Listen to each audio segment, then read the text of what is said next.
আসসালামু আলাইকুম। এমআর খান বিডি চ্যানেলের পক্ষ থেকে আজকের এই ভিডিওতে স্বাগতম। আজ 17 আগস্ট 2025 আজকের মার্কেট আপডেট নিয়ে আপনাদের সাথে কথা বলবো আমি। আলহামদুলিল্লাহ আজকে মার্কেটের সূচকের উন্নতি হয়েছে। আজ বাজার পর্যালোচনায় দেখা যায় আজ রবিবার ডিএসসি প্রধান বা এক সূচক 51.24 পয়েন্ট বৃদ্ধি পেয়ে অবস্থান করছে 5401 পয়েন্টে। অপরদিকে আমরা যদি ডিএসসি 30 সূচক দেখি সেক্ষেত্রেও দেখা যাবে যে ডিএসসি 30 সূচক আজ 22.13 পয়েন্ট বৃদ্ধি পেয়ে অবস্থান করছে 2095 পয়েন্টে। আমরা যদি ডিএসসি সরিয়া সূচক দেখি সেক্ষেত্রে দেখা যাবে যে ডিএসসি সরিয়া সূচক আজ 9.41 পয়েন্ট বৃদ্ধি পেয়ে অবস্থান করছে 1172 পয়েন্টে। আজ ডিএসসি তে 801 কোটি 71 লাখ টাকার শেয়ার ইউনিট লেনদেন হয়েছে, যা আগের কর্মদিবসের লেনদেন ছিল 703 কোটি 2 লাখ টাকা। আজ ডিএসসি তে লেনদেন হওয়া 399টি প্রতিষ্ঠানের শেয়ার ইউনিট লেনদেন হয়েছে, আমাদের দাম বেড়েছে 205টির, দাম কমেছে 135টির এবং দাম অপরিবর্তিত ছিল 58টি কোম্পানির। তো যাই হোক, আজকে আমরা হয়তোবা কতদিন বলেছিলাম যে আজকে মার্কেট হয়তোবা কিছুটা হলেও ঘুরে দাঁড়াবে, সেটাই হয়েছে, যেটা খুবই ভালো দিক। বিশেষ করে তিনটি দিকে সূচকের ঊর্ধ্বগতি লক্ষ্য করা গেছে এবং লেনদেনের পরিমাণ গত দিনের চেয়ে বেড়েছে। সবকিছু মিলিয়ে আজকে বলবো যে মার্কেট একটি ভালো দিন ছিল। তো এই সম্ভাবনা সামনে যদি আরো এগিয়ে যায়, বিশেষ করে আগামীকাল বা পরশু দিন মার্কেট আরো বৃদ্ধি পায়, তাহলে সেটা মার্কেটের জন্য একটি পজিটিভ ইঙ্গিত থাকবে। তো দেখা যাক কি ঘটে। এখন তো আমি আজকের দিনে মার্কেট মুভার্স দেখি, সেক্ষেত্রে দেখা যাবে যে মার্কেট পুলার্স বা সূচক বৃদ্ধি যাদের অবদান রয়েছে তারা কারা, তারা হলো Islami Bank, City Bank, Bex Pharma, Pubali Bank, Al Arafah Islami Bank, Jamuna Bank, South East Bank, Robi, EBL এবং ব্রাক ব্যাংক। তো সেক্ষেত্রে দেখা যাচ্ছে যে ইসলামী ব্যাংক 7 পয়েন্টের মতো, অপরদিকে সিটি ব্যাংক, বেক্স ফার্মা 5 পয়েন্টের মতো, পূবালী ব্যাংক 4 পয়েন্টের মতো, আল আরাফা ইসলামী ব্যাংক 2 পয়েন্ট এবং বাকি সবাই 1 পয়েন্টের সামান্য পরিমাণে বেশি সূচকের বৃদ্ধি ঘটিয়েছে। তো এখন যদি আমি আজকে দিনে মার্কেট ড্রেগাস বা সূচক রাশি যাদের অবদান ছিল তাদের দেখি, তাদের মধ্যে রয়েছে ব্যাটবিসি, ওয়ালটন, জিপি, খান ব্রাদার্স, অলিম্পিক, সামিট পাওয়ার, Heidelberg cement, first Security Islami bank, SIBL এবং এক্সিম ব্যাংক। তো সেক্ষেত্রে দেখা যাচ্ছে ব্যাটবিসি একাই 1 পয়েন্টের সামান্য পরিমাণে বেশি এবং বাকি সবাই 1 পয়েন্টের কম সূচকের পতন ঘটিয়েছে। তো এখন যদি আমি আজকে দিনে টপ গেইনার্স বা মূল্যবৃদ্ধিতে কারা ছিল তা দেখি, তাহলে দেখা যাবে আজকে মূল্যবৃদ্ধি শীর্ষে চলে এসেছে Desh Garments, Dulamia Cotton, Mithun Knitting, Well Textile, GQ Ballpen, Aziz Pipe, KPPL, Yakin Polymer, Acme Pesticide এবং প্যাসিফিক ডেনিমিস। তো সেক্ষেত্রে দেখা যাচ্ছে Desh Garment, Dulamia Cotton, Mithun Knitting মূলত হল্টেড হয়েছে, জিকিউ বলপেন ও হল্টেড, রয়্যাল টেক্সটাইল হল্টেডের কাছাকাছি এবং বাকি সবাই 6 থেকে 7% মতো মূল্যের বৃদ্ধি ঘটেছে।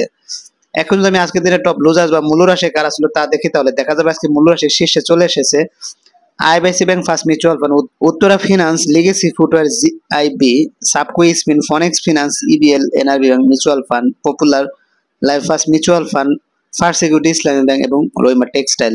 তো সেক্ষেত্রে দেখা যাচ্ছে যে IBIC Bank, First Mutual Fund মূলত 5%-এর মতো এবং বাকি সবাই 3%-এর কাছাকাছি মূল্যের পতন ঘটেছে।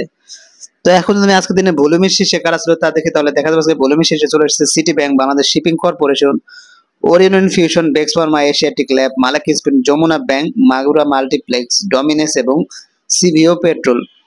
তো সেক্ষেত্রে দেখা যাচ্ছে যে সিটি ব্যাংক আজকে প্রায় 36 কোটি টাকার মতো, অবদিকে বাংলাদেশ শিপিং কর্পোরেশন 27 কোটি, ওরিয়ন ফিউশন 26 কোটি, বেক্স ফার্মা 22 কোটি, Asiatic Lab, Malek Spin, Jamuna Bank 18 কোটি এবং মাগুরা মাল্টিপ্লেক্স 13 কোটি ও ডমিনেস 12 কোটি, সিবিও পেট্রোল হচ্ছে 11 কোটি টাকার মতো লেনদেন হয়েছে। আজকে দিনে ভলিউমের শীর্ষে কারা ছিল তা দেখি, তাহলে দেখা যাবে ভলিউমের শীর্ষে চলে এসেছে City Bank, South East Bank, Dominance, Jamuna Bank, Saiham Cotton, Malek Spin, Dhaka Bank, Acme Pesticide, SML, Lexar Fund এবং ওয়ান ব্যাংক পিএলসি। তো সেক্ষেত্রে দেখা যাচ্ছে সিটি ব্যাংক আজকে হিউজ পরিমাণে লেনদেন হয়েছে, অর্থাৎ 1,48,00,000-এর মতো। অপরদিকে সাউথ ইস্ট ব্যাংক 98 লাখের মতো, ডমিনেন্স 82 লাখের মতো, যমুনা ব্যাংক 79 লাখের মতো এবং বাকি সবাই 39 লাখ থেকে 65 লাখের মতো শেয়ারের লেনদেন হয়েছে। তো এখন যদি আমি আজকের দিনে সেক্টর বেস লেনদেন দেখি, তো সেক্ষেত্রে দেখা যাবে যে আজকে মূলত অধিকাংশ সেক্টরে ভালো করেছে। খারাপের ভিতর দেখা যাচ্ছে যে fuel and allied, mutual fund, treasury bond, insurance sector, jute sector এগুলো সামান্য পরিমাণে খারাপ করেছে। অপরদিকে কর্পোরেট বন্ড খুবই ভালো করেছে, তাছাড়া ব্যাংক সেক্টরও আজকে মোটামুটি ভালো করেছে। তো এখন আমি চলে যাবো আজকের দিনে গুরুত্বপূর্ণ কিছু নিউজে। টানা পতনের পর শেয়ার বাজারে ইতিবাচক রূপান্তর শুরু। কি বলা আছে যে টানা 7 কর্মদিবস পতনের পর অবশেষে ঘুরে দাঁড়িয়েছে দেশের শেয়ার বাজার। গত সপ্তাহের শেষ কার্যদিবসে সামান্য উত্থানের পর প্রথম সপ্তাহের প্রথম কর্মদিবস আজ রোববার বাজারে গতি ফিরে এসেছে। ঢাকা স্টক এক্সচেঞ্জের সূচক বেড়েছে 51 পয়েন্ট, আগের কর্মদিবসে বেড়েছিল 36 পয়েন্ট। 2 দিনে প্রধান সূচক ফিরেছে মোট 87 পয়েন্ট। এর আগে টানা 7 কর্মদিবস সূচকে হারিয়েছে 222 পয়েন্ট। বাজার বিশ্লেষকদের মতে ধারাবাহিক পতনের পর বিনিয়োগকারীদের আস্থা ফেরাতে এই উত্থান ইতিবাচক সংকেত। লেনদেনের দিক থেকে ইতিবাচক অগ্রগতি দেখা গেছে গত কর্ম দিবসে ডিএসসি তে লেনদেন হয়েছিল 703,02,00,000 টাকা। আজ রোববার তা বেড়ে দাঁড়িয়েছে 801,71,00,000 টাকা। একই সঙ্গে আজকের লেনদেনে অংশ নেওয়া বেশিরভাগ প্রতিষ্ঠানের শেয়ার ও ইউনিট দাম বেড়েছে। চিটাগং স্টক এক্সচেঞ্জের অবস্থা ছিল প্রায় একই রকম, সেখানেও সব সূচক বেড়েছে বেশিরভাগ প্রতিষ্ঠানের শেয়ার দর ও লেনদেনের পরিমাণ। বাজার সংশ্লিষ্টরা বলছেন যে টানা পতনের পর ধারাবাহিক 2 দিন উত্থান বিনিয়োগকারীদের নতুন করে আশা জাগাচ্ছে। যদি এই প্রবণতা অব্যাহত থাকে তবে সামনের দিনগুলোতে বাজার আরো স্থিতিশীল হয়ে উঠবে। তো যাই হোক, সেটাই প্রত্যাশা করা হচ্ছিল যে বাজার এই সপ্তাহে আমি মনে করি আরো 3 দিন উত্থানে যাওয়া উচিত, তারপরে হয়তোবা 2-1 দিন আবার কিছুটা কারেকশন হওয়া উচিত। তো যাই হোক, এভাবে যদি হয় তাহলে সেটা মার্কেটে একটি ভালো ইঙ্গিত, একটি লক্ষণ বলে আমি মনে করি।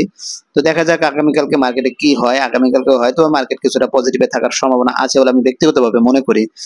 তো যাই হোক, এখন আমি চলে যাব অপর একটি নিউজে। খেলাপি থেকে রেহাই পাচ্ছেন 1,000-এর বেশি ঋণ গ্রহীতা। ব্যাংক খাতে খেলাপি ঋণ সংকট দিন দিন জটিল আকার ধারণ করছে। 1,000-এর বেশি ঋণ গ্রহীতা ইচ্ছাকৃতভাবে খেলাপি হলেও আদালতের রিটকালে ঢাল বানিয়ে তারা নিয়মিত ঋণ গ্রহীতার তালিকায় অবস্থান করছেন। ফলে খেলাপি হিসাবে চিহ্নিত হওয়ার কথা থাকলেও আদালতের এই স্থগিতাদেশের কারণে তারা ক্রেডিট ইনফরমেশন ব্যুরোর তালিকা এড়িয়ে যাচ্ছেন। বাংলাদেশ ব্যাংকের সর্বশেষ প্রতিবেদন দেখা গেছে 2025 সালের জুন পর্যন্ত ব্যাংক খাতে মোট খেলাপি ঋণের মধ্যে 1,086 জন ঋণ গ্রহীতা 27,302টি ঋণের বিপরীতে আদালতে রিট করেছেন। এসব রিট মামলার কারণে 1,63,150 কোটি টাকা খেলাপি ঋণ আটকে গেছে। বছর পর বছর ধরে এই ঋণগুলো মামলায় ঝুলে থাকায় ব্যাংক খাত চাপে পড়ছে। ঋণ খেলাপিরা সরাসরি হাইকোর্টে রিট করে নাম সিএবিতে না ওঠার সুযোগ নিতেন। তবে 2018 সালের শেষ দিকে আপিল বিভাগের আদেশে এই পথ বন্ধ হয়ে যায়। এরপর থেকে তারা নতুন কৌশল অবলম্বন করছেন। প্রথমে নিম্ন আদালতে ঘোষণামূলক মামলা, তা খারিজ হলে হাইকোর্ট আপিল।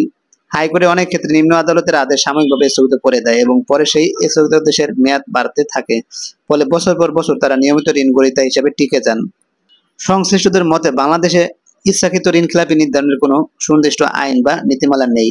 এর সুযোগ অনেক ঋণ গ্রহীতার সময় মতো টাকা ফেরত না দিয়ে আদালতের আদেশ নিজেদের নিয়মিত দেখাতে সক্ষম হন। এতে তারা শুধু খেলাপির তকমা থেকে রেহাই পান না, বরং নতুন করে অন্য ব্যাংক থেকেও ঋণ নেন। অন্যদিকে ব্যাংকগুলো অর্থ ঋণ আদালতে মামলা করেও কার্যকর প্রতিকার পাচ্ছে না।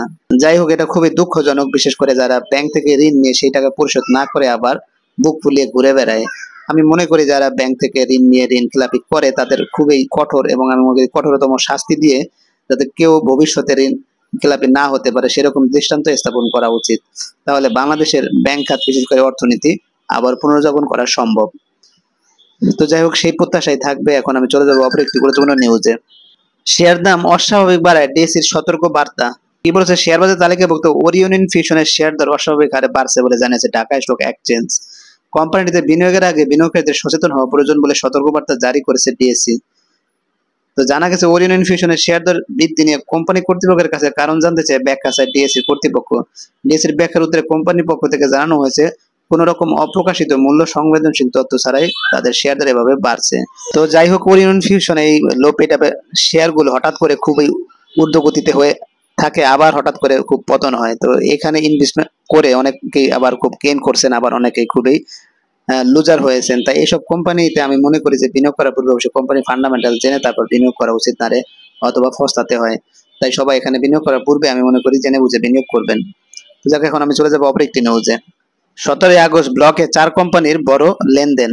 কি বলেছে? সপ্তাহের প্রথম কার্যদিবস রোববার ঢাকা স্টক এক্সচেঞ্জের ব্লক মার্কেটে 32টি প্রতিষ্ঠান লেনদেনে অংশ নিয়েছে। এসব প্রতিষ্ঠানের মোট 16,34,12,000 টাকা শেয়ার লেনদেন হয়েছে। এর মধ্যে সবচেয়ে বেশি লেনদেন দেখা গেছে 4 কোম্পানির শেয়ার। তো তারা হলো ফাইন ফুডস আজ কোম্পানি 3,16,00,000 টাকা শেয়ার লেনদেন হয়েছে। এরপর রয়েছে পূবালী ব্যাংক, তাদের 2,90,00,000। এরপর রয়েছে স্কয়ার ফার্মা, তাদের প্রায় 2,31,00,000 টাকার মতো শেয়ারের লেনদেন হয়েছে। এরপরে রয়েছে এশিয়াটিক ল্যাবরেটরিজ।